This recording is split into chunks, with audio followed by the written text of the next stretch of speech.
बिहार और मिथिलांचल की हर खबर देखने के लिए यूट्यूब चैनल सर्च करें, सब्सक्राइब करें और बेल आइकन दबाएं।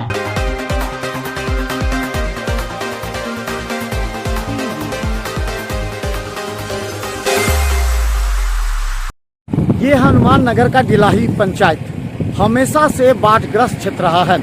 इस क्षेत्र की हालात ये है कि यहाँ के लोगों को हर वर्ष 3 महीने पानी में बिताना पड़ता है या फिर घर बार छोड़कर इन्हीं सड़कों पर सहारा लेना पड़ता है।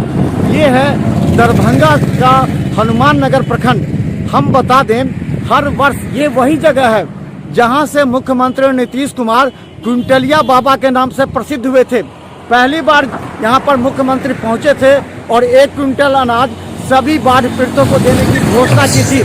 उस समय यही वो हनुमान नगर प्रखंड था, लेकिन आज भी वही हालात है। आप देख सकते हैं हमारे पीछे हनुमान नगर प्रखंड का ये डिलाही पंचायत पूरी तरह जलमग्न है। अचानक बाढ़ आई है और इस बाढ़ से लाखों का नुकसान ही नहीं हुआ, बल्कि सभी लोग अपना घर बार छोड़कर इन सड़कों पर आशियाना लिए हैं।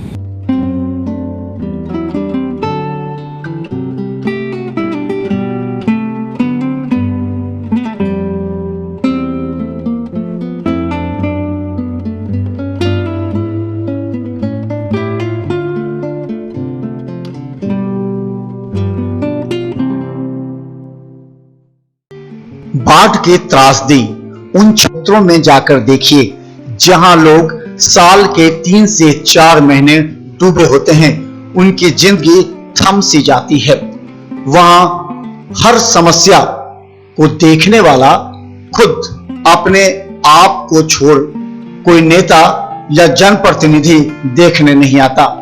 सवाल यह है कि मिथिलांचल में बाढ़ इस कदर क्यों हर व्यक्ति की जिंदगी को रोक देता है। थम जाती है उनकी जिंदगी, उनके बच्चों की पढ़ाई, उनका स्वास्थ्य, उनका चिकित्सा इलाज। जब इस गांव में रहने वाले एक एक व्यक्ति से पूछें तो हाल बताएगा कैसे वो बाल बच्चों को लेकर रहते हैं। अगर कोई बीमार होता है तो कैसे इस बाढ़ को झेलते हुए बाहर निकालते हैं। 1 तारीख से अच्छा, कितना पानी है गांव में? गांव में जैसे भरा हुआ है पानी, चारों बगल जैसे लगा हुआ है, बीच में रोड लगा हुआ है और हम लोग का बहुत दिक्कत है हर चीज़ से।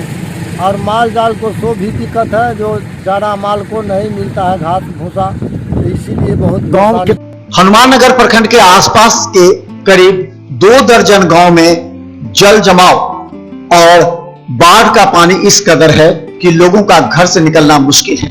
फिर भी लोग बाढ़ आने से पहले ही तैयारी कर लेते हैं कि उन्हें घर बार छोड़कर सड़कों पर आशियाना बनाना पड़ेगा, माल मवेशी एवं खाने के अनाज के साथ।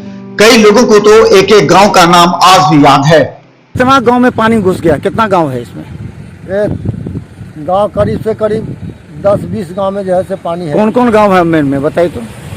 डिलाही, तारालाही, एकमी घाट, अझौल, छोटी डिलाही, लालगंज, उसके बाद धरनी पट्टी, उर्रा, कमलपुर, सिदासपुर, माधोपुर, बनौली, कंसी, सिमरी, अतरबेल, गिरदीपुर, बसतबारा, सब जगह पानी फैल गया है। तो लोग कहाँ रह रहे हैं अभी? वहाँ से सब उपरार जो है से जगह पकड़ करके अपना अपना जो है से स्थान पकड़े हुआ।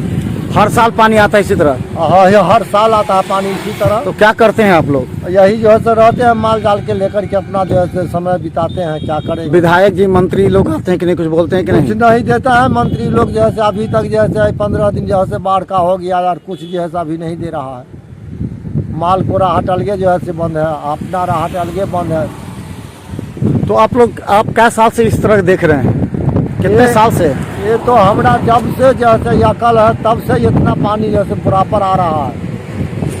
हमरा 70 बरस का लगभग उम्र है, जब से इतना ही जो है पानी हम देख रहे हैं या आ रहा है। इसलिए मीडिया का काम है खबर बनाना, सरकार का काम है इन जनता की आवाज को सुन लेना। यहाँ के जनप्रतिनिधि का कार्य है कि आवाज को सुनते हुए जो भी सरकारी सहायता है उसमें मदद करना। लेकिन इसी बीच बिचौलिए खड़े हो जाते हैं जो पीड़ित जनता और जनप्रतिनिधि के बीच इस तरह का पुल का काम करते हैं, जो पुल हर बार बाढ़ में ध्वस्त हो जाता है। लेकिन लूटते हैं ये दलाल। अब सवाल ये है कि इन गरीब जनता जिसके वोट के बल पर सरकार बनती है, इनके वोट के बल पर कई बार जीते हुए विधायक और मंत्री पार्टी तक बदल लेते हैं। अब ऐसे मंत्री और विधायकों के कंधों पर जिम्मेवारी है कि बाढ़ से पीड़ित जनता का इस बाढ़ में मदद करना। Bureau report, Bihar Mithila news.